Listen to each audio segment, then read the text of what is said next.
हाँ जी विद्यार्थियों, स्वागत अभिनंदन आप सभी का online YouTube channel study bye Arun पर। प्रिय विद्यार्थियों, कैसे हैं आप सभी? आई होप आप अच्छे हैं, स्वस्थ हैं, मस्त हैं, तंदुरुस्त हैं, घर पर अपने स्टडी कर रहे हैं। छुट्टियां आपकी चल रही होगी, जो मेरे कॉलेज के विद्यार्थी हैं बीएड लेवल के। उसके अलावा जो ऑनलाइन व्यूवर्स हैं, जो चैनल से जुड़े हुए हैं, जिन्होंने अभी तक चैनल को सब्सक्राइब नहीं किया है, चैनल को सब्सक्राइब कर लें, साथ ही बेल आइकन दबा दें और वीडियो अच्छा लगता है तो लाइक करें, दोस्तों के साथ में शेयर करना न भूलें।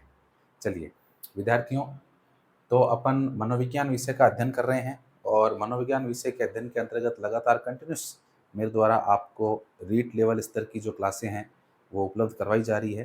साथ ही जो बीएड लेवल के मेरे विद्यार्थी हैं, कॉलेज के ऑफलाइन स्टूडेंट हैं, उनसे भी मेरा आग्रह रहेगा कि आप भी जो है वीडियो को शेयर करना न भूलें। दोस्तों के साथ आपके जो ग्रुप हैं व्हाट्सएप के, उनमें भी आप शेयर कर दें, ताकि हमारी जो यूट्यूब परिवार है वो जल्दी से बढ़ जाए और हो सकेगा तो जल्द ही अपने लाइव क्लासें भी स्टार्ट करेंगे।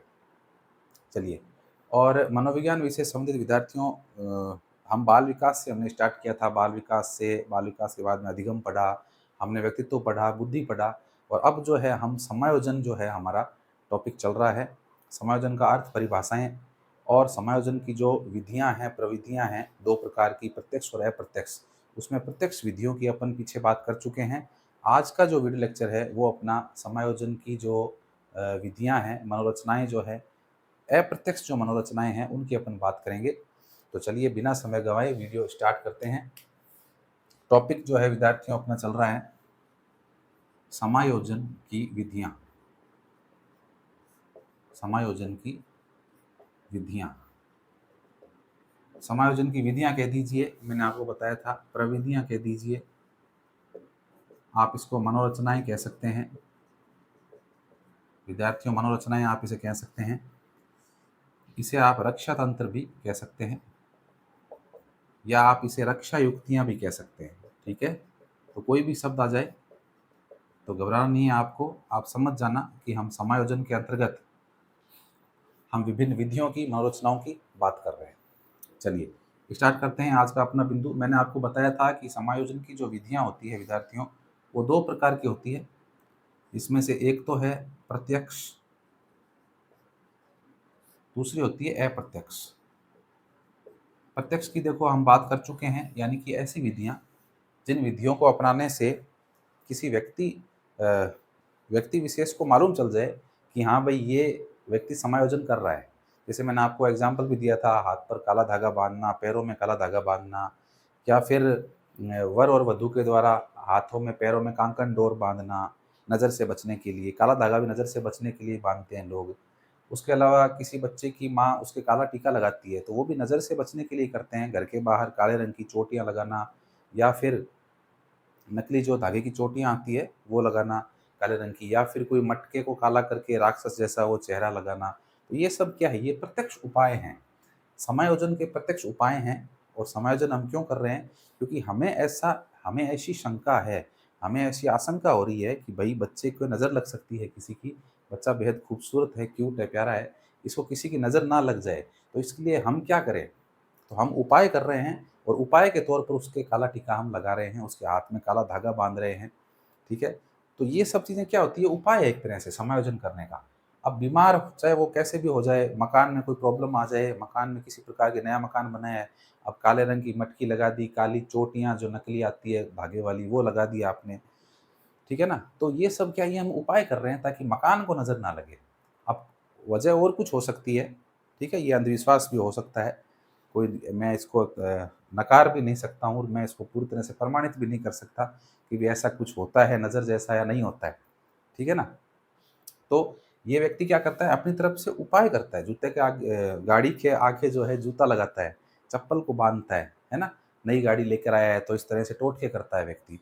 तो ये सब चीज़ें होती है, एक उपाय हैं विद्यार्थियों, लेकिन ये ऐसे उपाय हैं जिनके बारे में सभी को मालूम चल जाता है, प्रत्यक्ष रूप से। इसीलिए इनको हम प्रत्यक्ष विधियाँ कहते हैं। अब अपन बात करते हैं अप्रत्यक्ष विधियों की, यानी ऐसी विधियाँ जो दिखाई नहीं देती है, अप्रत्यक्ष तौर पर काम करती है। व्यक्ति अपने समायोजन को करने के लिए ऐसी विधियों को अपनाता है जो समाज की नज़रों में सही लगती है। समाज सम्मत कार्य जो व्यक्ति करता है, यानी कि समाज जिसको एक तरह से आप कह सकते हैं कि समाज अनुमति प्रदान करता है, ऐसे कार्य व्यक्ति करता है और ऐसी विधियों को अपनाता है और अपना करके अपना समायोजन करता है, एडजस्टमेंट करता है समाज में, साथ ही वातावरण के साथ में। ठीक है? तो उनकी आज हम चर्चा करने जा रहे हैं, यानी समायोजन की अप्रत्यक्ष विधियों की, अप्रत्यक्ष मनोरचनाओं की आज जो है हम बात करने जा रहे हैं। तो आज की हेडिंग आप डाल दें, समायोजन की अप्रत्यक्ष विधियाँ। ठीक है? ये थोड़ा-सा आपको रिकैप बताना ज़रूरी था, पिछला थोड़ा-सा, ताकि आपको याद आ जाए, और जो व्यूअर्स जिन्होंने अभी इसी वीडियो को प्ले किया है, तो वो इससे पिछली वीडियो देख लें, ताकि समायोजन के बारे में आपकी एक जो बेसिक समझ है, वो डेवलप हो जाएगी। उस वीडियो को देखने के बाद इसको देखेंगे, तो ज़्यादा आपको समझ में आएगा। ठीक है? चलिए, तो आज की हेडिंग आप डाल दें, समायोजन की अप्रत्यक्ष विधियाँ।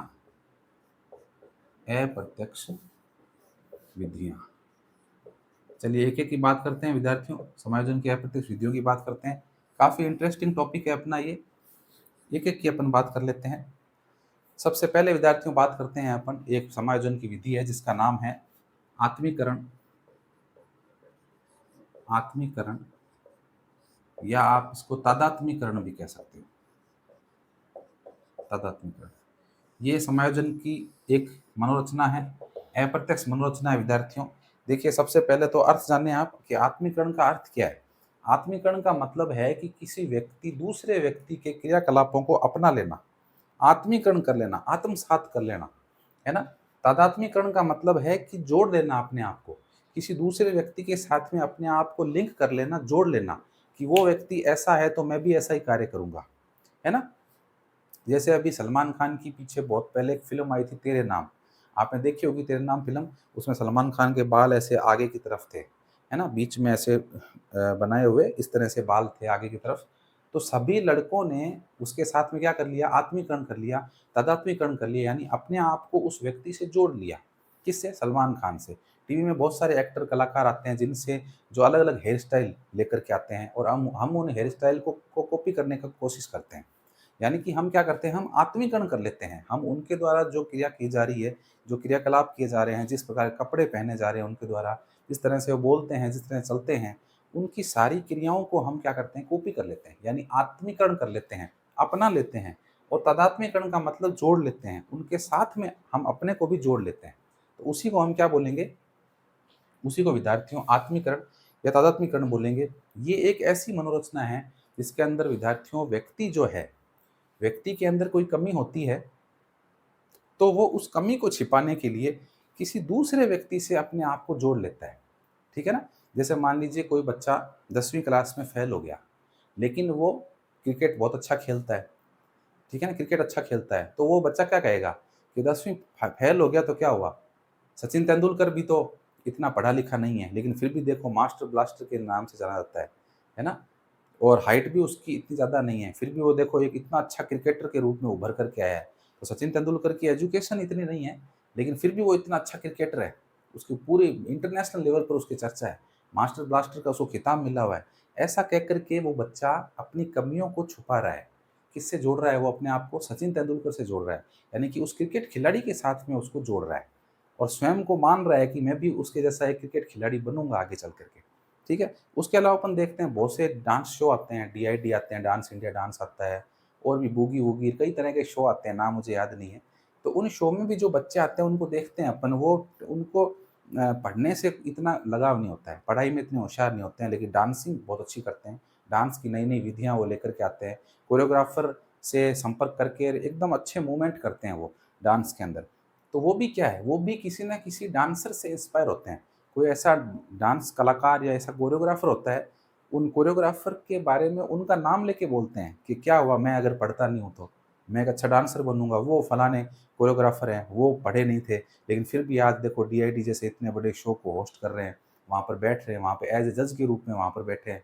इतने फ़िल्म स्टार को वो डांस करना सिखाते हैं, है ना? आपने कोरियोग्राफर देखे होंगे, आप टीवी देखते हैं तो सरोज खान है, उसके अलावा एक गीता माँ नाम से भी आती है ना? और भी कई ऐसे डांसिंग कलाकार हैं जो डांस करते हैं, दूसरों को सिखाते हैं, टीवी एक्टर को सिखाते हैं। तो इनकी एजुकेशन क्वालिफ़िकेशन इतनी नहीं होती है, लेकिन वो अपने उस क्षेत्र में महारत हासिल होती है उनको, ठीक है? तो अब कोई सामान्य व्यक्ति अगर ये कह दे कि मैं पढ़ता नहीं हूँ, मेरी पढ़ाई में इंटरेस्ट नहीं है, लेकिन मैं उसके जैसा बनना चाहूँगा, गीता माँ जैसी डांसर बननी चाहूँगी, सरोज खान जैसी डांसर बननी चाहूँगी, है ना? गणेश आचार्य जैसा डांसर बनना चाहूँगा, कोरियोग्राफर बनना चाहूँगा। तो ऐसे जब किसी से अपने आप को जोड़ते हैं, किसी से अपने आप की तुलना करते हैं, तो वहाँ पर विद्यार्थियों ये समायोजन की युक्ति वो काम में लेते हैं जिसे हम बोलते हैं आत्मीकरण या तादात्म्यकरण। देखिए हमारे देश में नेता भी जो है वो इतने पढ़े लिखे नहीं हैं, है ना? हमारे देश के नेता इतने पढ़े लिखे नहीं है, लेकिन फिर भी देखो सिस्टम को चला रहे हैं, पूरा सिस्टम चला रहे हैं। उन्हें किसी विभाग का दायित्व दे दिया जाता है और उस विभाग के दायित्व को निभाने का प्रयास करते हैं। हालाँकि उनको जो है सलाह-मशवरा देने के लिए बहुत से आईएएस अधिकारी होते हैं, लेकिन फिर भी नाम तो उनका चलता है ना कि मंत्री जी ने ये घोषणा करी, मंत्री जी ने ये घोषणा लेकर के आए, मंत्री जी ये नीति लेकर के आए हैं, ये इस तरह से व्यवस्था करी है इन्होंने, ये विधेयक पास करवाया है ना? तो इस तरह से मंत्री का नाम होता है। तो अब कोई बालक अगर स्वयं को उस मंत्री से जोड़ दे और जोड़ करके बोले कि मैं भी बड़ा होकर के ऐसा मंत्री बनूँगा, पढ़ता लिखता नहीं हूँ तो क्या हुआ? हमारे देश के नेता कौन से पढ़े हुए हैं? सारे नेता पढ़े हुए नहीं हैं, बहुत से अनपढ़ नेता भी हैं और बहुत से ऐसे हैं जो बहुत कम पढ़े हुए हैं, केवल किताबी थोड़ा बहुत ही ज्ञान है उनको। तो उनसे जब बालक अपने आप को जोड़ दे या कोई व्यक्ति अपनी कमियों को छुपाकर उस व्यक्ति के साथ में, उस व्यक्ति विशेष के साथ में अपने आप को जोड़ देता है विद्यार्थियों और उसी व्यक्ति के मार्ग का अनुसरण करता है, उसके जैसा ही बनने की कोशिश करता है, तो उसको हम क्या कहते हैं? आत्मीकरण या तादात्म्यकरण कहते हैं। ठीक है? अब देखिए कई बार गृहस्थ जीवन की बात करें, गृहस्थ जीवन के अंदर बहुत सी बार व्यक्ति दुखी हो जाता है ना? भई बहुत बार दुखी होता है, परेशान हो जाता है। उसको व्यक्ति को काम भी करना है, साथ में जॉब भी उसको करनी है, साथ में घर से भी उसको क्या है बहुत से ताने सुनने को मिलते हैं। घर गृहस्थी के काम देखने पड़ते हैं, बच्चे बीमार हो गए, उनका सामान लाना, खाने-पीने की वस्तुएँ लेकर आना, आते वक़्त ये ले आना, जा रहे हो तो ये काम करी आना। तो 70 काम रहते हैं। एक एक पुरुष के ऊपर एक हालाँकि महिला भी भागीदार है, महिला-पुरुष दोनों कंधे से कंधा मिलाकर आज के समय में चल रहे हैं, ऐसी कोई नाराज़ होने वाली बात नहीं है। लेकिन फिर भी पुरुष के ऊपर एक तरह का थोड़ा-सा एक भार रहता है क्योंकि घर की ज़िम्मेदारी पूरी उसकी उसी के ऊपर होती है। तो कई बार इस तरह के पुरुष जो हैं वो भी ऐसे कहते हैं कि गृहस्थ जीवन से दुखी होके कहते हैं कि मैं तो अब ये जीवन छोड़ूँगा, मैं तो सन्यासी बनूँगा, मैं तो साधु बनूँगा और फिर किसी ऐसे व्यक्ति का नाम लेते हैं जिसने अपने जीवन में भी ऐसा ही किया। जैसे अगर अपन तुलसीदास जी की बात करें, तो तुलसीदास जी जो है विद्यार्थियों वो हमें पता है तुलसीदास जी जो है उनकी पत्नी रत्नावली जो है, तो रत्नावली के से बहुत ज़्यादा वो प्रेम करते थे और प्रेम करते थे और बाद में क्या हुआ कि एक समय आया जब क्या है कि रत्नावली ने कह दिया कि भई भगवान का नाम लेते आप तो आपका ज़्यादा भला होता मेरा नाम लेने की बजाय। तो कहते हैं वो घर-बार छोड़कर सन्यासी हो गए थे, है ना? तो इस तरह से व्यक्ति किसी और व्यक्ति से अपने आप को जोड़ता है और अपनी कमियों को जब छुपाता है, तो उसको हम क्या बोलेंगे? आत्मीकरण या तादात्म्यकरण बोलेंगे। तो आई होप आपको आत्मीकरण, तादात्म्यकरण समझ में आ गया होगा। कुछ एक लाइन लिख लेते हैं। चलिए, तो तादात्म्यकरण क्या होता है देखो, किसी व्यक्ति विशेष से लिखेंगे आप, किसी व्यक्ति विशेष से स्वयं को किसी व्यक्ति विशेष से विद्यार्थियों स्वयं को जोड़कर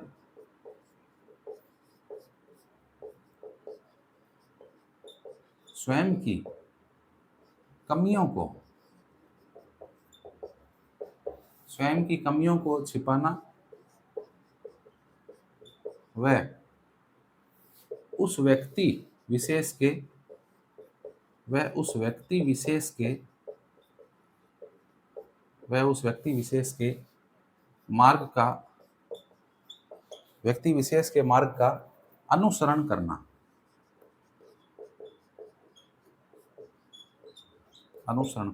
ठीक है। इसे ही हम क्या बोलते हैं? आत्मीकरण या तदात्मीकरण बोलेंगे। एग्जाम्पल भी लिख लें आप साथ में। एग्जाम्पल आप लिख लें, 10वीं फेल विद्यार्थी 10वीं फेल विद्यार्थी का सचिन तेंदुलकर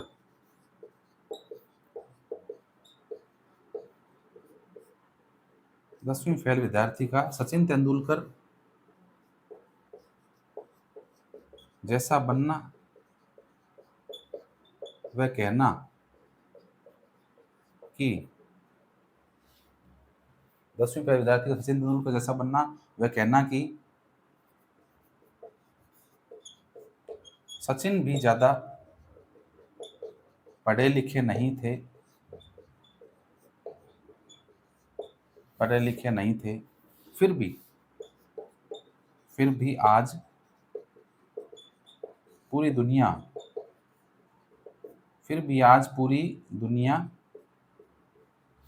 पूरी दुनिया उन्हें जानती है,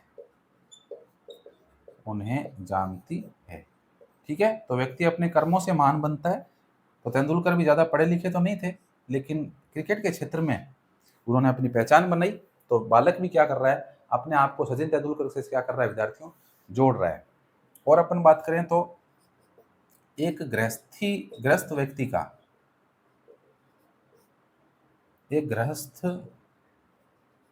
का किसी किसी सन्यासी जैसा बनना व सन्यास के मार्ग पर चलना, ठीक है। तो ये भी क्या कहलाएगा आपके, ये भी विद्यार्थियों आत्मीकरण या तदात्मीकरण कहलाएगा, ठीक है। चलिए इसको आप लिख लीजिए। और अब अपन दूसरी समायोजन की युक्ति जो है उसका अपन अध्ययन करते हैं विद्यार्थियों। स्क्रीनशॉट ले लिया करो, अगर नहीं लिख पाते हो तो बाद में लिख लेना इसको। बिल्कुल शॉर्ट नोट्स बना रहे हैं, कोई ज़्यादा चीज़ लिख नहीं रहे हैं अपन, समझने पर अपन ने जोर दे रखा है पूरा। मेरे सभी विद्यार्थी बिल्कुल जीरो लेवल पर, ग्राउंड लेवल पर जाकर के विद्यार्थियों आपको समझाने का प्रयास कर रहा हूँ। मनोविज्ञान समझने का विषय है, कोई रटंत विषय नहीं है कि आप इसको रट लें। जितना आप इससे व्यवहार को जानेंगे, किसी व्यक्ति से व्यवहार किस प्रकार करना है, किस प्रकार किया जा रहा है, समाज में वातावरण में रहकर व्यक्ति किस तरह से अपने व्यवहार से लोगों को प्रभावित करता है, किस तरह लोग आपके व्यवहार से प्रभावित होते हैं, इन सब चीज़ों को जानना, समझना, परखना, बस यही इंपॉर्टेंट है। मनोविज्ञान की जो थ्योरी है वो इसी के चारों तरफ बेस्ड है, क्योंकि मनोविज्ञान क्या है, मानव व्यवहार का अध्ययन है। तो मानव व्यवहार का अध्ययन करना है तो मानव के व्यवहार को हमें जानना पड़ेगा। तो ये व्यवहार में ही शामिल है, ये चीज़ें, ये मनोरचनाएं जो है ये भी व्यवहार में ही शामिल है ना। तो चलिए दूसरी मनोरचना की बात करते हैं अपन। पहली अपनी हो गई थी, अब विद्यार्थियों दूसरी मनोरचना है और जिसका नाम है पलायन। लोग गांव से शहरों की तरफ पलायन कर रहे हैं। क्यों कर रहे हैं भाई पलायन? इसलिए कर रहे हैं पलायन क्योंकि गांव में वो सुख सुविधा नहीं है जो शहरों में है। शहरों में चकाचौंध है, बड़ी बड़ी बिल्डिंगें हैं, अच्छे मकान हैं, सारी सुख सुविधाएं हैं, पानी की, बिजली की, है ना, मार्केट की, मेडिकल की, सब तरह की सुविधाएं हैं। इसलिए लोग पलायन कर रहे हैं, गाँव से शहरों की तरफ कर रहे हैं। लेकिन कोरोना टाइम में उल्टा हुआ था, लोग शहरों से गाँव की तरफ पलायन कर गए थे, है ना। शहरों में कोरोना ज़्यादा फैला था तो सब गाँव की तरफ भाग गए थे। चलिए तो पलायन की बात करते हैं। देखिए पलायन में क्या होता है विद्यार्थियों, पलायन पलायन एक ऐसी स्थिति है, एक ऐसी तनाव की स्थिति है जिससे व्यक्ति क्या होना चाहता है, व्यक्ति बचना चाहता है। भाई पलायन व्यक्ति कब करता है? जब कोई तनाव की स्थिति उसके सामने आती है। जैसे मान लीजिए आप जंगल में जा रहे हैं, आपके सामने शेर आ गया, तो आप क्या करेंगे? आप ये कहेंगे क्या, हाँ शेर आ गया, मैं लड़ूंगा तुझसे, आजा अभी करते हैं, ये दो दो हाथ करते हैं अपन। ऐसे थोड़ी कहोगे, आप नहीं कहोगे, आप फटाफट भागोगे वहां से। यानी आप क्या करोगे? पलायन करोगे, क्योंकि वो आपके सामने तनाव की स्थिति है। उस शेर से आप लड़ नहीं सकते, आपको पता है वो ताकतवर प्राणी है ना, मार देगा, खा जाएगा। तो इसलिए आप क्या करेंगे? पलायन करेंगे। तो पलायन क्या है, कैसी मनोरचना है? तनाव की एक ऐसी स्थिति है विद्यार्थियों जिससे व्यक्ति क्या करता है, अपने आप को दूर करता है और दूसरी जगह पर चला जाता है। तो इसी को हम क्या बोलते हैं? पलायन बोलते हैं। दूसरी जगह पर जाने से क्या होता है, उस व्यक्ति को मानसिक शांति मिलती है ना, उसका डर जो है, उसका तनाव जो है वो खत्म हो जाता है। तो ये भी एक तरह की मनोरचना है, अपने आप को समायोजित करने की, है ना, अपने आप को वातावरण में एडजस्ट करने की एक क्षमता है, एक मनोरचना है ये, कि अपने को जो तनाव वाला वातावरण है उससे दूर हो जाओ। दूर हो जाओगे तो शांति मिल जाएगी आपको, बिल्कुल आराम मिल जाएगा। जैसे आपने देखा होगा कि जो समूह में जो समूह क्या, जो बड़े परिवार होते हैं विद्यार्थियों, संयुक्त परिवार, तो संयुक्त परिवार के अंदर कितने सदस्य होते हैं? है ना, लगभग 12 से 13, 15 तक सदस्य होते हैं। 2-3 परिवार एक साथ रहते हैं, बहन भाइयों के सारे बच्चे हो गए, बहन भाई हो गए, माता पिता हो गए, सारे मिल कर के साथ में रहते हैं। तो फिर क्या है, परिवार बहुत बड़ा होता है, कोई ना कोई छोटी मोटी अनबन हो जाती है। तो जो संयुक्त परिवार है वर्तमान में, हालांकि वर्तमान में शहरों के अंदर तो एकल परिवार जो है ज़्यादा हो गए हैं, एकल परिवार बहुत ज़्यादा हो गए हैं, समूह में रहना कोई पसंद ही नहीं करता है। संयुक्त परिवार प्रथा जो है वो विघटित होती जा रही है, केवल और केवल गाँव में ही सीमित रह गई है। और गाँव में मेरे ख्याल से संयुक्त परिवारों में लोग नहीं रहते हैं आजकल, एकल परिवार को ही चुनना ज़्यादा पसंद करते हैं, ताकि एकल परिवार में माता पिता और साथ में उनके बच्चे रहें, और बच्चे जो है सुखी रहें, उनकी सारी आवश्यकताओं की पूर्ति हो जाए, उनको भोजन वगैरह है, कपड़े हैं, अच्छे से मिल जाएँ, जो कि संयुक्त परिवार में पॉसिबल नहीं हो पाता है। तो ये कुछ नुकसान थे संयुक्त परिवार के, कुछ बेनिफिट भी है संयुक्त परिवार के कि भई आपको सपोर्ट मिलता है, बच्चों को दादा-दादी का, चाचा-चाची का, ताऊ-ताई का प्यार मिलता है, बहुत कुछ उनको सीखने को मिलता है, एक सपोर्ट मिलता है शारीरिक रूप से, एक मानसिक रूप से भी जो है। शारीरिक रूप से बात करें तो कोई बीमार पड़ गया तो इतने सारे लोग होंगे तो उसको सँभालने में अच्छी मदद करेंगे उसकी, उसकी सेवा वगैरह ढंग से कर पाएँगे। लेकिन कुछ नुकसान भी है, नुकसान की बात अपन कर चुके हैं, आर्थिक रूप से काफ़ी नुकसान है, बच्चों के पोषण से को लेकर के कई तरह के नुकसान होते हैं, बच्चों को पोषण नहीं मिल पाता है, भोजन पूरी तरह से उपलब्ध नहीं हो पाता है, तो ये एक समस्याएँ हैं। तो पलायन कर रहे हैं लोग विद्यार्थियों, यानी कि तनाव की स्थिति से दूर जा रहे हैं। अब संयुक्त परिवार में इस तरह से कोई झगड़ा हो गया, कोई बात हो गई, तो वहाँ के जो संयुक्त परिवार के जो लोग हैं, वो यही सोचेंगे कि यार छोड़ो यार इसको, अपने-अपने अलग मकान बनाओ। तो ये क्या है, ये तनाव की स्थिति है और उससे व्यक्ति दूर भागने का प्रयास कर रहा है, यानी वो क्या कर रहा है, पलायन कर रहा है वहाँ से। सास-बहू में झगड़ा हो गया, मान लीजिए घर के अंदर हो जाते हैं सास-बहू, घर-घर के घर में, हर घर में मिट्टी के चूल्हे हैं, तो सास-बहू में कोई झगड़ा हो गया, तो अब दोनों अगर एक जैसी हो गई, दोनों अगर एकदम लड़ाकू है, औरत नहीं औरंगज़ेब है, तो दोनों आमने-सामने लड़ेगी, भिड़ेगी। वो कहे मैं ऊपर, वो कहे मैं ऊपर, तो क्या होगा, इससे बात बढ़ जाएगी।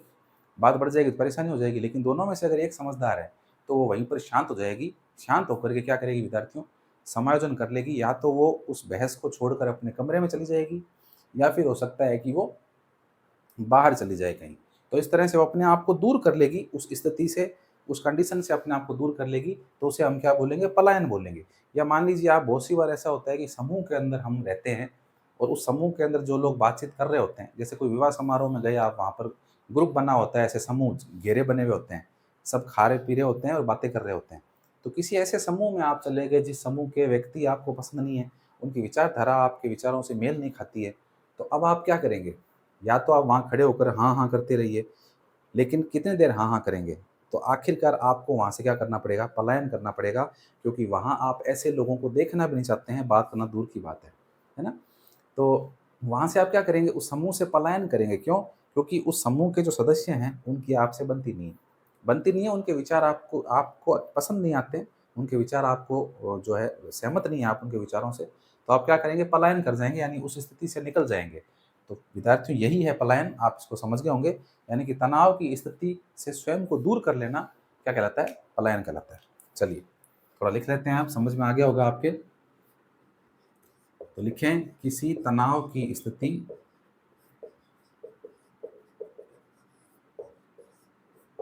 किसी तनाव की स्थिति से स्वयं को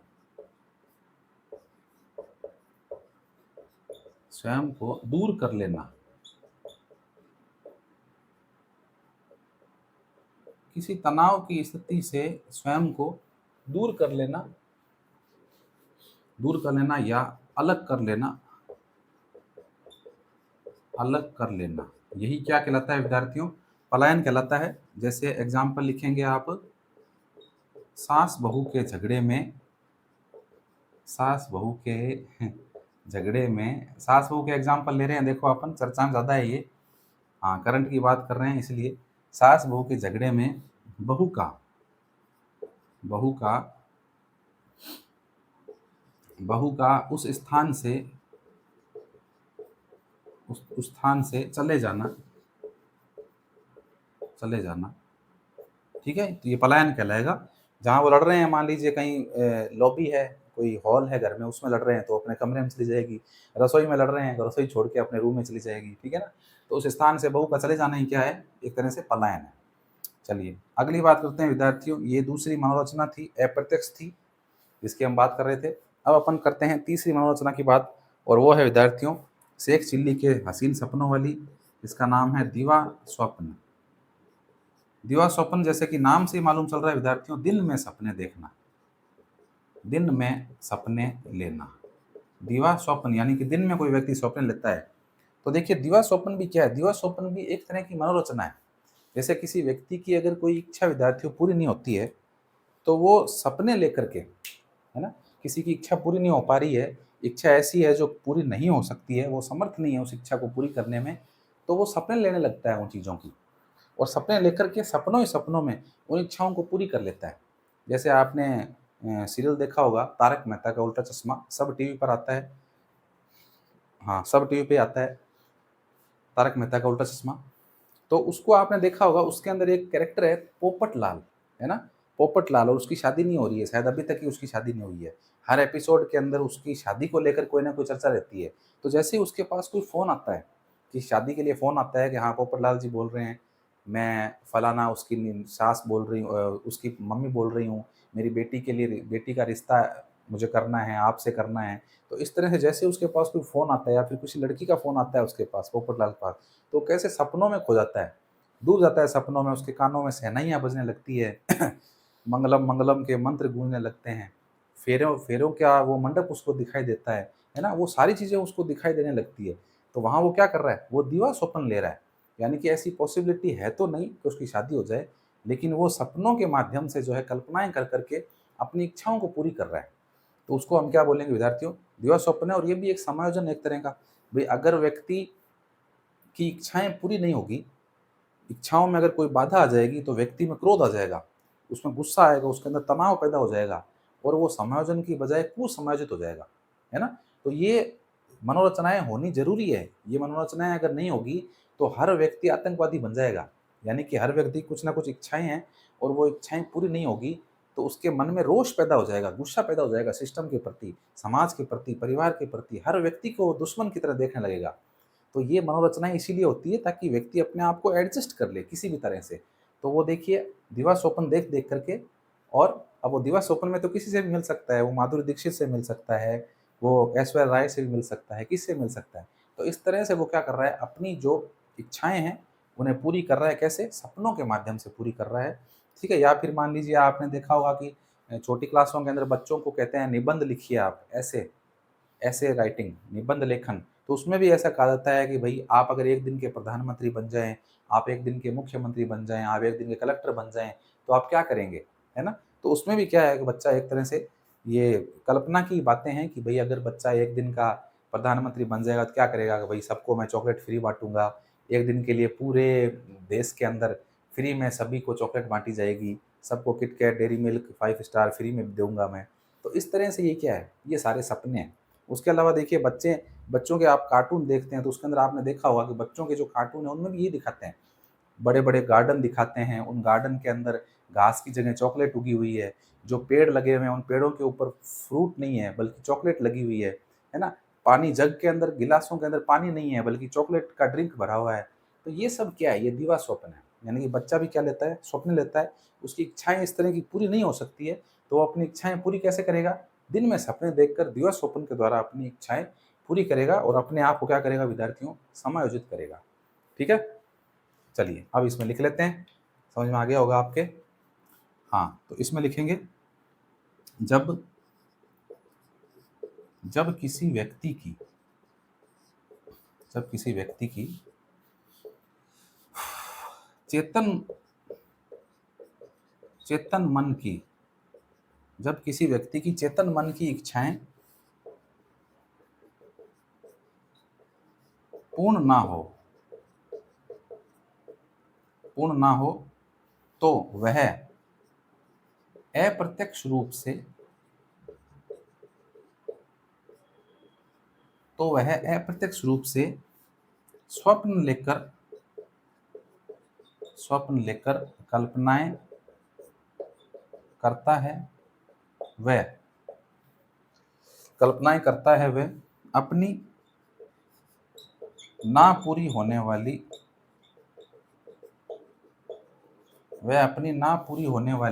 इच्छाओं की पूर्ति करता है, ठीक है? इच्छाओं की ना पूरी होने वाली इच्छाओं की पूर्ति करता है, ठीक है? एग्ज़ाम्पल लिखेंगे, एग्ज़ाम्पल आप लिख लेना। हुँ, व्यक्ति का विवाह ना होने पर व्यक्ति का विवाह ना होने पर, विवाह विवाह की बड़ी टेंशन है, सबसे बड़ी समस्या यही है विवाह वाली, विवाह हो नहीं रहा है। तो व्यक्ति का विवाह न होने पर, मेरा हो गया है, हाँ, तो व्यक्ति का विवाह न होने पर केवल केवल स्वप्न देखकर सुंदरी की कल्पना करना, ठीक है। तो स्वप्न देख करके सुंदरी कल्पना कर ली, किसी अप्सरा की कल्पना कर ली कि स्वर्गलोक से उतर के आई है और मेरे आसपास में है, मेरी सेवा कर रही है। तो ये सब क्या है, दिवा स्वप्न है। अपने आप को व्यक्ति क्या कर रहा है विद्यार्थियों, समायोजित कर रहा है। चलिए इसको लिख लीजिए, स्क्रीनशॉट ले लें, बाद में लिख लेना। अब अपन चलते हैं आगे की तरफ। 4 नंबर की अपनी समायोजन की जो युक्ति है वो अपन पढ़ने जा रहे हैं। 4 नंबर की युक्ति है विद्यार्थियों, 4 नंबर की समायोजन की युक्ति है। नंबर 4, जिसका नाम है उदात्तीकरण। उदात्तीकरण आप कहते हैं इसको, या फिर विद्यार्थियों इसको आप बोल दें उदात्तीकरण, या फिर आप बोल दें इसको मार्गांतीकरण, या फिर आप विद्यार्थियों इसे बोल दें शोधन। ठीक है, आप इन तीनों का अर्थ जो है वो समझने का प्रयास करेंगे। इन तीनों का अर्थ विद्यार्थियों एक ही है, उदात्तीकरण कह दें, मार्गांतीकरण कह दें, चाहे आप इसको शोधन कह दें। देखिए, उदात्तीकरण मार्गांतीकरण का मतलब है कि समाज के अंदर जो जो नियम बने हुए हैं उन नियमों से हटकर जब व्यक्ति कोई कार्य करता है तो उसको हम उदात्तीकरण बोलते हैं। जैसे हमारे समाज के अंदर कोई छुआछूत की प्रथा है तो उस छुआछूत की प्रथा को जब हम छोड़ दें, है ना, जो हम कहते हैं कि ऊंची जाति नीची जाति, ये नीची जाति ऊंची जाति वाला कॉन्सेप्ट जब हम खत्म कर देते हैं तो हमने क्या क्या किया है, हमने समाज में जो समाज की जो रूढ़ियां हैं, जो पुरानी रीतियां हैं, जो परंपराएं हैं, उनको हमने त्याग दिया है और त्याग करके हम नए जमाने की तरफ बढ़ रहे हैं। तो हमने क्या किया, शोधन किया है, शोधन किया है, हमने शुद्ध कर दिया है, हमने बदलाव कर दिया है। समाज की उन कुरीतियों को हमने त्याग दिया है, चाहे वो पर्दा प्रथा हो, चाहे वो बाल विवाह हो, है ना, चाहे वो विधवा विवाह हो। इस तरह की जो ये हमारे सामने जो सती प्रथा है, इस तरह की जो कुरीतियां हैं, है ना, इन कुरीतियों को जब हम त्याग दें और त्याग करके जब हम एक आधुनिक समाज की कल्पना करते हैं तो उसे हम क्या कहते हैं, शोधन कहते हैं। मार्गांतीकरण का मतलब है कि मार्ग परिवर्तन कर देना, यानी कि एक जिस मार्ग पर व्यक्ति चल रहा है उसको छोड़ करके दूसरे मार्ग को पकड़ लेना, है ना, और अपने व्यवहार में बदलाव लाना, समायोजित कर लेना, उसे हम मार्गांतीकरण कहते हैं। उदात्तीकरण का मतलब ये होता है कि एक क्षेत्र में कोई व्यक्ति असफल हो गया तो वो दूसरे क्षेत्र में जाकर के और जब अपने कार्यों से एक प्रसिद्धि पा लेता है उसे हम कहते हैं उदात्तीकरण। तो आप इसका अर्थ समझ गए होंगे, उदात्तीकरण, मार्गांतीकरण और शोधन का आप मतलब समझ गए होंगे। तो ये जो विद्यार्थियों युक्ति है, अप्रत्यक्ष युक्ति है समायोजन की, और इसके अंतर्गत जो समाज सम्मत कार्य है उनको व्यक्ति करता है ना, मुख्य रूप से। जैसे अगर अपन बात करें तुलसीदास जी की भी अपन बात कर लेते हैं। आपको पता है तुलसीदास जी ने रामचरितमानस की रचना की थी। तो रामचरितमानस की रचना से पहले तुलसीदास जी का विवाह हुआ था रत्नावली नामक महिला के साथ, और रत्नावली से तुलसीदास जी बेहद प्रेम किया करते थे। आपने सीरियल वगैरह में देखा होगा या फिर आपने किसी पुस्तक में पढ़ा होगा तुलसीदास जी के जीवन के बारे में कि भाई किस तरह से वो अपनी पत्नी से बहुत प्रेम करते थे। और फिर एक दिन जब पत्नी कहीं भी जाती तो उनके साथ साथ जाते, कुएं पे जा रही पानी भरने तो वहाँ साथ साथ जा रहे हैं। कहते हैं कि जब पत्नी अपने पीहर गई, मायके गई, तो वहाँ भी साथ साथ वो पीछे पीछे चले गए थे। तो पत्नी को बड़ा गुस्सा आया, उसको बड़ी लज्जा आई कि देखो कैसा पति है, पीछे पीछे एक पल भी जो है पत्नी को छोड़ नहीं रहा है। तो पत्नी ने वैसे ही मुंह से उसके निकल गया, हालांकि कोई क्रोधवश उसने नहीं कहा था, वैसे ही उसके मुंह से निकल गया कि तुम इतना मेरे प्रति, तुम्हारे मन में इतनी अनुराग है, इतना तुम मुझसे प्रेम करते हो, इतना ध्यान, इतना प्रेम, इतना अनुराग अगर तुम्हारा ईश्वर के प्रति होता तो तुम्हारा कल्याण हो जाता। ये बात बोली तुलसीदास जी को। तुलसीदास जी को बड़ी लगी, ऐसे चुभ गई ये बात कि मैं तो इतना प्रेम करता हूँ और ये मुझे ऐसा कह रही है। तो कहते हैं उसी समय उन्होंने घर बार छोड़ दिया था, संन्यास धारण कर लिया था और फिर उन्होंने रामचरितमानस की रचना कर दी थी। प्रकांड विद्वान बन गए थे। यानी कि प्रेम के क्षेत्र में विद्यार्थियों तुलसीदास जी को असफलता मिली थी। और जब प्रेम के क्षेत्र में असफलता मिली तो ये जो प्रेम वाला जो मार्ग था ना, रास्ता, इसको उन्होंने छोड़ दिया, त्याग दिया। और त्याग करके क्या बन गए, सन्यासी बन गए। और सन्यासी बन करके प्रभु की भक्ति के अंदर, ईश्वर की भक्ति में लीन हो गए और लीन होकर के एक महान ग्रंथ रामचरितमानस की रचना कर दी थी उन्होंने। ठीक है, तो इसी को हम क्या बोलेंगे, मार्गांतीकरण बोलेंगे। यानी कि एक क्षेत्र में असफल हुए थे लेकिन दूसरे क्षेत्र के अंदर उन्होंने नाम हासिल किया, नाम कमाया उन्होंने, और अपने आप को जो है समाज के साथ सामने मुख्य रूप से, विशेष रूप से प्रस्तुत किया। ठीक है, उसके अलावा अपन देखें कोई बालक है, कोई बालक बहुत क्रोधी किस्म का है, कोई बच्चा है, उसको बहुत गुस्सा आता है। बात बात पे लड़ता झगड़ता है, मारपीट करता है, तो ऐसे बालक को घर वालों क्या करना चाहिए कि इस तरह की ट्रेनिंग देनी चाहिए जहाँ पर वो अपनी ताकत को, शक्ति को इस्तेमाल कर सके। यानी कि ऐसे बालक को या तो किसी कराटा क्लास में भेजना चाहिए या फिर कोई मुक्केबाजी की क्लास में इसको भेजना चाहिए, ताकि वो अपना जो गुस्सा है, अपनी जो ताकत है, अपनी जो स्ट्रेंथ है, उसको वहाँ पर क्या है वो प्रकट कर दे, और प्रकट करके अपने आप को क्या कर ले, वो समायोजित कर ले। यानी जो एग्रेशन है उसके अंदर का, क्रोध है, उसे वो वहाँ पर जो मुक्केबाजी का किट होता है, या तो उसके ऊपर ज़ाहिर कर दे, या फिर कोई कराटा क्लास है उसके अंदर उसको जो दाँव पे सिखाए जा रहे हैं, वहाँ पर वो अपने उस क्रोध को, गुस्से को, या फिर आप कहें उसकी ताकत को वहाँ पर वो क्या कर देगा, प्रस्तुत कर देगा। और ऐसा जब वो करेगा तो वो उसका कैरियर बन जाएगा, और वो उस व्यक्ति के लिए वो एक तरह से विशिष्ट उसकी शक्ति हो जाएगी, विशिष्ट गुण के रूप में उभर करके सामने आएगा। या फिर विद्यार्थियों बात करें वाल्मीकि जी की, अगर अपन बात करते हैं, तो हमें पता है कि ऋषि वाल्मीकि जो थे प्रारंभ में तो डाकू थे। डाकू थे, लूट-पाट किया करते थे, लूट-पाट करके घर लेके जाते थे। एक दिन घर लेके गए और पत्नी और बच्चों, एक दिन घर गए तो उनके हाथ में कुछ भी नहीं था। उस दिन कोई उन्हें मिला नहीं जिसके साथ लूट-मार करें, तो खाली हाथ घर पे गए थे। तो पत्नी और बच्चों ने कहा, "क्या लेके आए थे?" "कुछ नहीं लेके आया, आज तो कोई आया नहीं।" तो कहते हैं पत्नी और बच्चों का व्यवहार बड़ा ही उनके प्रति खराब हुआ। तो उस व्यवहार से बड़े दुखी हुए वो कि मैं इनके लिए ही कर रहा हूँ और देखो यही मेरे पक्ष में नहीं है। तो कहते हैं उन्होंने भी इस पे संन्यास धारण कर लिया था और फिर बाद में रामायण की रचना की थी। ठीक है ना? तो इस तरह से ये क्या है, ये सब क्या है, ये मार्गान्तिकरण है। यानी एक क्षेत्र में व्यक्ति असफल हो गया और दूसरे क्षेत्र में उसने विशिष्टता हासिल कर ली, अपने आप को विशेष तौर पर विशिष्ट रूप से समाज के सामने लेकर के आया। तो इसी को क्या कहेंगे विद्यार्थियों, शोधन कहेंगे, इसी को मार्गान्तिकरण कहेंगे, इसी को हम क्या कहेंगे, उदात्तीकरण कहेंगे। ठीक है? चलिए, आई होप आप समझ गए होंगे इसको अच्छी तरह से कि शोधन का मतलब क्या है। तो अब थोड़ा सा लिख लेते हैं। हाँ, इसमें लिखें आप, इस मनोरचना में, इस मनोरचना में व्यक्ति, इस मनोरचना में व्यक्ति समाज, समाज के अमान्य व्यवहारों को, समाज के अमान्य व्यवहारों को छोड़कर मान्य व्यवहार अपनाता है। वह अमान्य व्यवहारों को छोड़कर, ये आधा न है, ध्यान रखना, अमान्य व्यवहारों को छोड़कर मान्य व्यवहार अपनाता है। वह एक क्षेत्र में, वह एक क्षेत्र में असफल होकर, वह एक क्षेत्र में असफल होकर दूसरे में,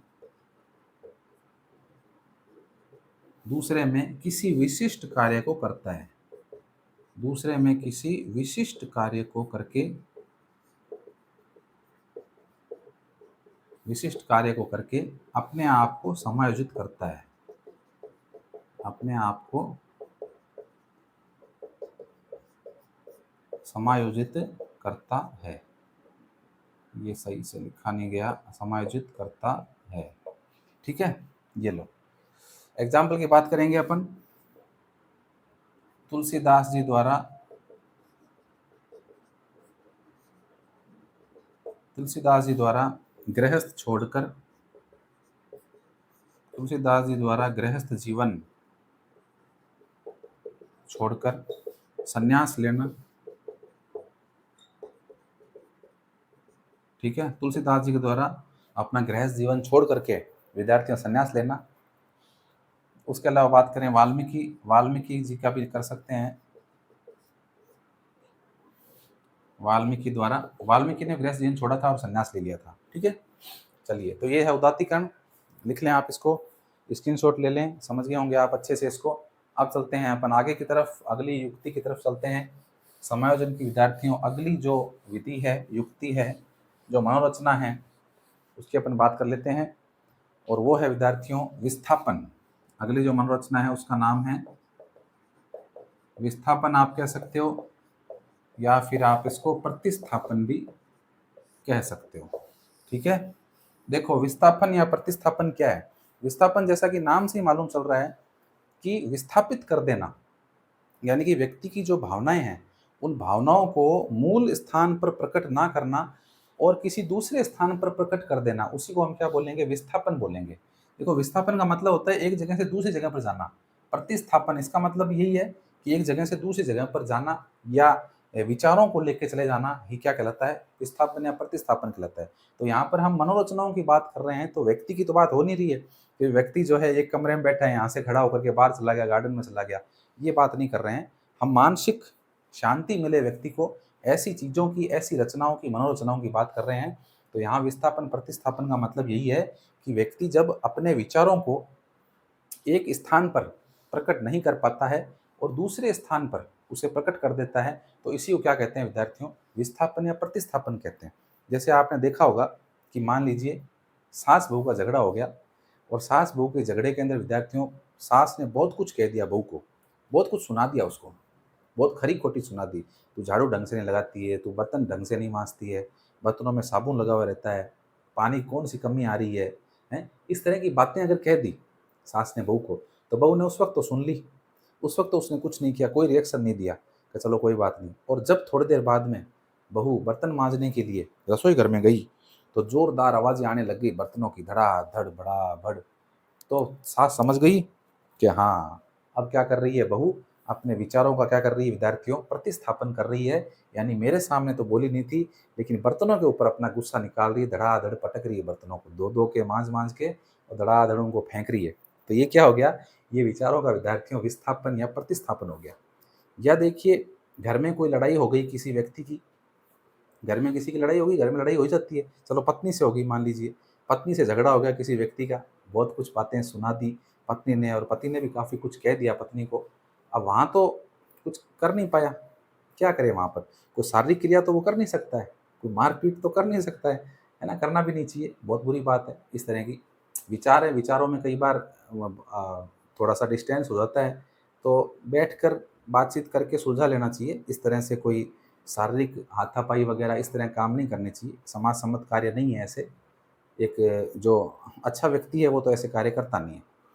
तो मैं बता रहा हूँ आपको कि मान लीजिए इस तरह की कोई बात हो गई पत्नी से, तो वहाँ तो वो कुछ कर नहीं पाया ऐसा कुछ, लेकिन बाहर आकर के, बाहर गली में घर के बाहर उसे कुत्ता बैठा था, उस कुत्ते के ज़ोरदार उसने खींच के पत्थर मारा, या फिर कोई डंडा पड़ा था, उस डंडे से उसने उसके खींच के मारा, बेचारा कुत्ता भी कौएँ, कौएँ, कौएँ, कौएँ करता हुआ भागा वहाँ से, ठीक है ना? तो वहाँ भी उस व्यक्ति ने क्या किया, अपने जो विचार थे यानी कि क्रोध से, गुस्से से भरा हुआ था अंदर एकदम, पूरा भर गया था, फुल हो गया था एकदम।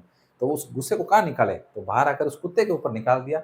उस कुत्ते को जो है मार करके, पीट करके अपना गुस्सा, यानी कि गुस्सा तो पत्नी पर आ रहा था, विस्थापन तो पत्नी पर करना था, वहाँ पर उसे उस गुस्से को दिखाना था, लेकिन उसने गुस्सा कहाँ निकाला? उस कुत्ते के ऊपर ज़ाहिर कर दिया। या फिर देखें अपने स्कूल के अंदर अगर देखें कोई बच्चा है, वो बच्चा मान लीजिए क्लास के अंदर कोई गलत उसने किसी बच्चे को परेशान किया, छेड़ दिया, तो टीचर ने उसको डाँटा बहुत, तो टी बच्चे ने उस वक़्त तो सुन लिया, टीचर के सामने कैसे बोले? टीचर ने उसे डंडे से मारा, है ना? तो बच्चे को दिमाग में ऐसे रहा कि मेरे को टीचर ने ऐसा मारा है यार, सबके सामने मार दिया, मेरी तो बेइज़्ती हो गई। अब जैसे इंटरवल हुआ विद्यार्थियों, तो इंटरवल होते ही उसे पता चल गया बच्चे को कि टीचर यहाँ पे नहीं है, तो गार्डन में गया और गार्डन में जाकर के जितने पेड़-पौधे थे, उन सब पेड़-पौधों को तोड़ दिया, फोड़ दिया, है ना? कोई फूल वगैरह लगे हुए थे, सारे फूलों को तोड़ दिया, नोच लिया, खरोंच लिया। तो ऐसी एक्टिविटी उसने वहाँ पर की। तो यानी बच्चे ने भी क्या किया है, अपने विचारों का प्रतिस्थापन किया है, विस्थापन किया है। टीचर के सामने तो प्रदर्शित नहीं कर पाया, लेकिन बाहर आकर के उसने अपने विचारों को क्या कर दिया, प्रतिस्थापित कर दिया। ठीक है? तो समझ गए विस्थापन, प्रतिस्थापन क्या होता है? चलो तो समझ गए तो लिख लेते हैं। हाँ, लिखो इसमें, उचित स्थान पर,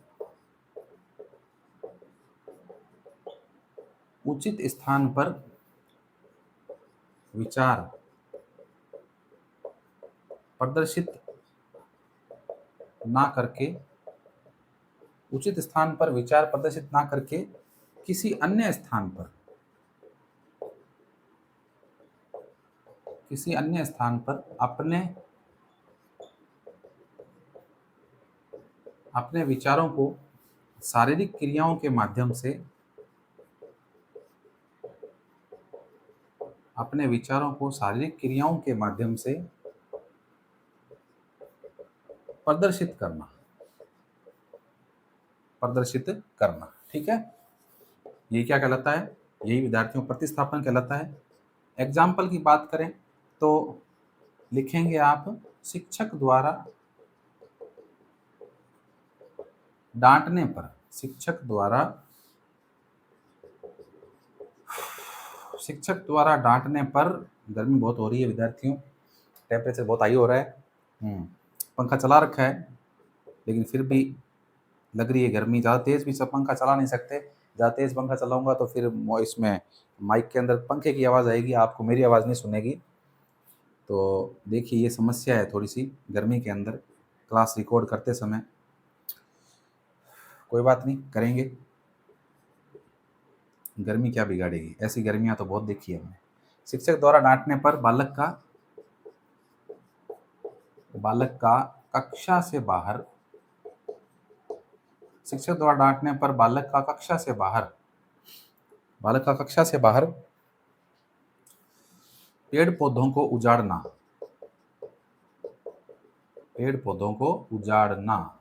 ठीक है, ये लो। तो यहाँ पर उस बच्चे ने क्या कर दिया, अपने विचारों का प्रतिस्थापन कर दिया। सास बहू वाला भी लिखें क्या? चलो लिख लेते हैं। हाँ, सास बहू का झगड़ा होने पर, विद्यार्थियों लिखा हुआ समझ में नहीं आए तो कोई दिक्कत नहीं है, मैं बोल रहा हूँ उस पर ध्यान दे देना आप। लिखावट हो सकती है थोड़ी सी मेरी खराब है। सास बहू का झगड़ा होने पर,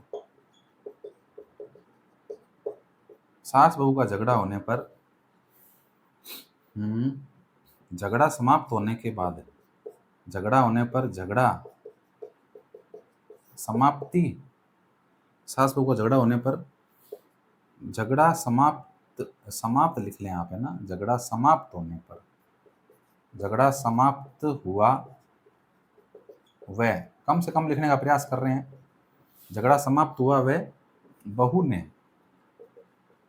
ने अपने विचार बर्तनों को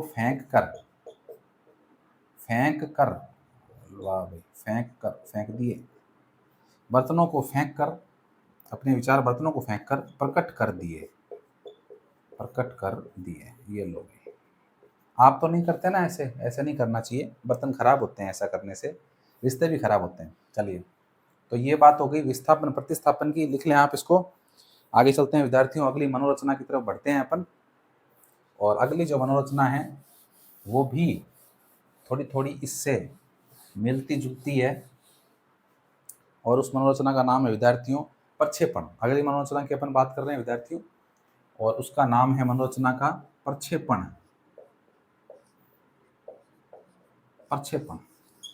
प्रक्षेपण जो है विद्यार्थियों, इसकी अपन बात कर लेते हैं। प्रक्षेपण क्या होता है? देखिए, प्रक्षेपण का मतलब होता है प्रक्षेपित करना, यानी कि फेंकना।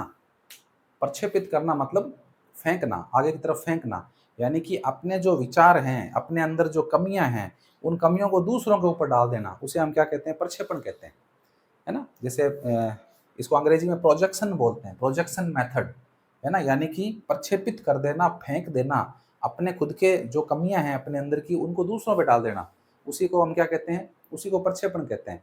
जैसे नाच न जाने आंगन टेढ़ा, है ना, डांस करना आता नहीं है, क्या है क्या नहीं, आपके तो यहाँ पर जो है वो क्या बोलते हैं उसको, डीजे का फ्लोर सही नहीं है, आपका तो फ्लोर सही नहीं है, तो नाच न जाने आंगन टेढ़ा। या फिर कोई विद्यार्थी फेल हो गया, खुद की गलतियों से फेल हुआ, खुद पढ़ा नहीं, और स्कूल के ऊपर डाल दिया कि स्कूल अच्छा नहीं है, या फिर टीचर पे डाल दिया कि टीचर अच्छे नहीं है, हमें तो ढंग से पढ़ाया नहीं टीचर ने, है ना, टीचर तो बहुत चेंज होते हैं, यहाँ पर बदलाव होता है, हमें तो समझ में नहीं आया टीचर क्या समझाता था, है ना। ऐसे करके खुद की कमियों क्या कर दिया, टीचर के ऊपर डाल दिया, या फिर स्कूल के ऊपर डाल दिया।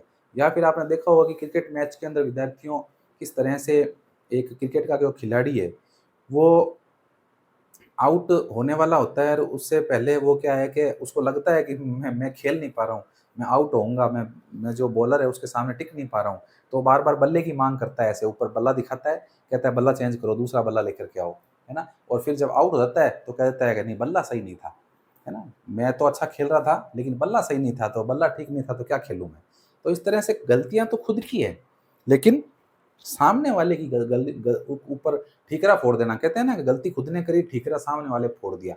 तो वो बात है, कमियाँ खुद की है, किसी और के ऊपर ठीकरा फोड़ देना, प्रक्षेपण करना यानी फेंकना किसी और के ऊपर, कि भई मेरे अंदर कोई कमी नहीं है, बल्कि कमी तो सामने वाले के अंदर ही है। तो उसी को हम क्या कहते हैं विद्यार्थियों? प्रक्षेपण कहते हैं। चलो फटाफट लिख लेते हैं, समझ में तो आपके आ गया लगता है। स्वयं की कमियों को, प्रक्षेपण का मतलब लिखेंगे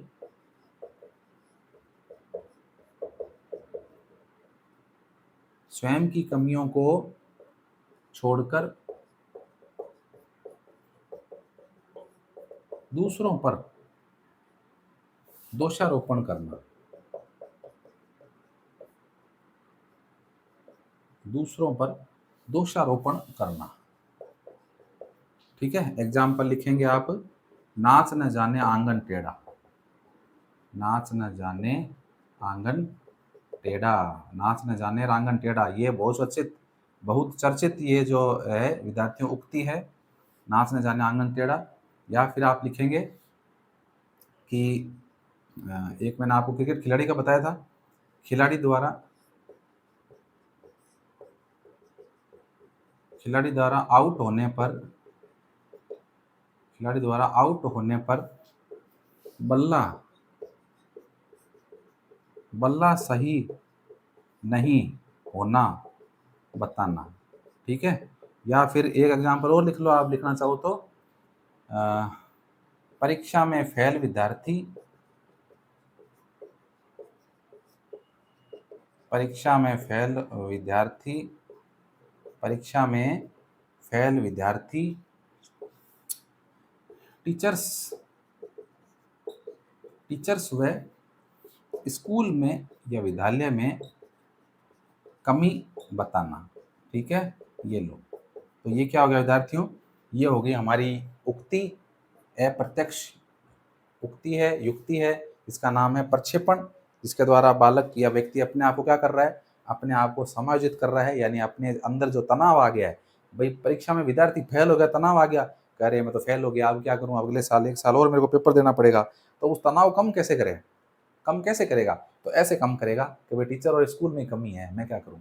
खिलाड़ी आउट हो गया तो उसके ऊपर प्रेशर है, उसके ऊपर जो है प्रेशर है, एक तरह का स्ट्रेस है टीम का, कि तू आउट हो गया, तेरी वजह से बाकी खिलाड़ी भी बेचारे रह गए, है ना।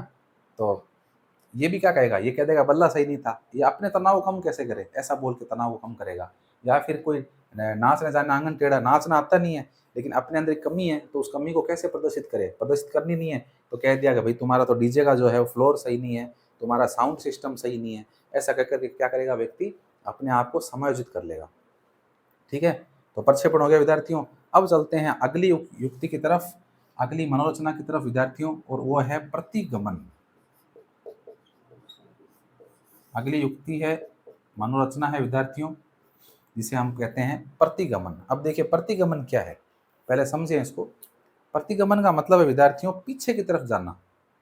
जब व्यक्ति अपने जीवन में पीछे की तरफ जाता है तो उसको प्रतिगमन कहते हैं। जैसे कि वर्तमान में कोई व्यक्ति का कोई तनाव है, वर्तमान में कोई तनाव हो गया है, किसी व्यक्ति को कोई परेशानी हो गई है किस तरह की, तो उस तनाव को कम करने के लिए व्यक्ति क्या है, अपनी पिछली कंडीशन में चला जाता है, तो उसको हम जो है प्रतिगमन बोलते हैं। देखो प्रतिगमन, गमन मतलब जाना, प्रति मतलब पीछे, पीछे की तरफ जाना।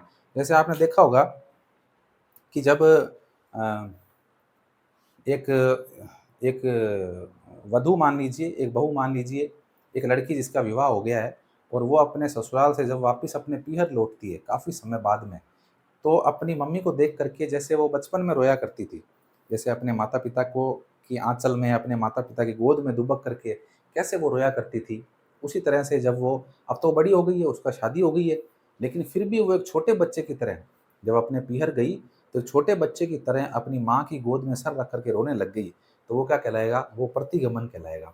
ठीक है ना, यानी कि वो पिछली स्थिति के अंदर चली गई है, फूट फूट के रो रही है जोर जोर से, यानी कि एक छोटा बच्चा कैसे रोता है वैसे रो रही है जोर जोर से, आंसू आंसू आ रहे हैं आंखों से, आंखें लाल हो गई है माँ की गोद में, माँ का जो आंचल है वो भी गीला हो गया है उसके आंसुओं से, है ना। तो इसीलिए इसको क्या बोलेंगे, प्रतिगमन बोलेंगे, यानी कि वो समायोजन कर रही है वो लड़की, वो अपनी माँ के आंचल में दुबक करके रो करके अपना जो दुख है उसको कम करने का प्रयास कर रही है, यानी स्वयं को क्या कर रही है, समायोजित कर रही है। ठीक है, या फिर अपन देखें कोई दुखद घटना है आपको, मान लीजिए कोई दुखद घटना आपको सुनने में मिली, कभी कोई एक्सपायर हो गया, खत्म हो गया है, तो जब हम पहली बार इस तरह की दुखद घटना सुनते हैं तो हमारे आंसू निकल आते हैं, हम जोर जोर से रोने लगते हैं, बच्चों की तरह व्यवहार करना शुरू कर देते हैं, तो ये भी क्या है विद्यार्थियों, ये भी प्रतिगमन ही कहलाता है। ठीक है ना, यानी कि वर्तमान के तनाव को कम करने के लिए जब व्यक्ति पूर्व की स्थिति में लौटता है उसे हम क्या कहते हैं, प्रतिगमन कहते हैं। चलिए लिख लेते हैं फटाफट, क्लास को एंड करते हैं उसके बाद में। लिखिए, वर्तमान में तनाव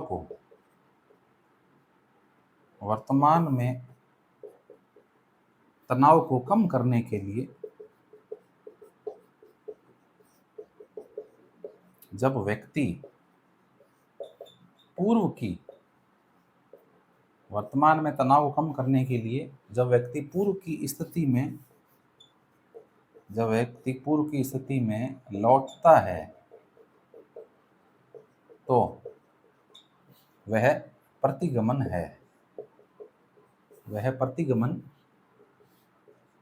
कहलाता है। ठीक है, तो वर्तमान के तनाव को क्या कर रहा है व्यक्ति, कम कर रहा है। एग्जाम्पल आप लेंगे, लड़की का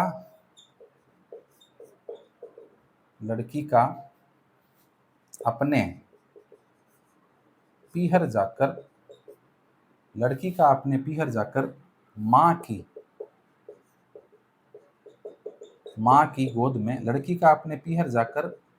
की गोद में बच्चों की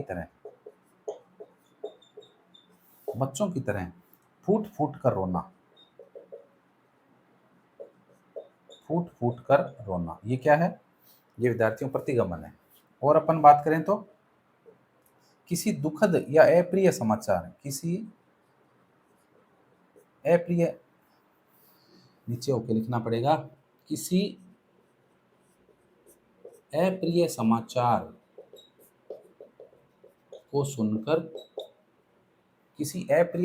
को सुनकर विलाप करना।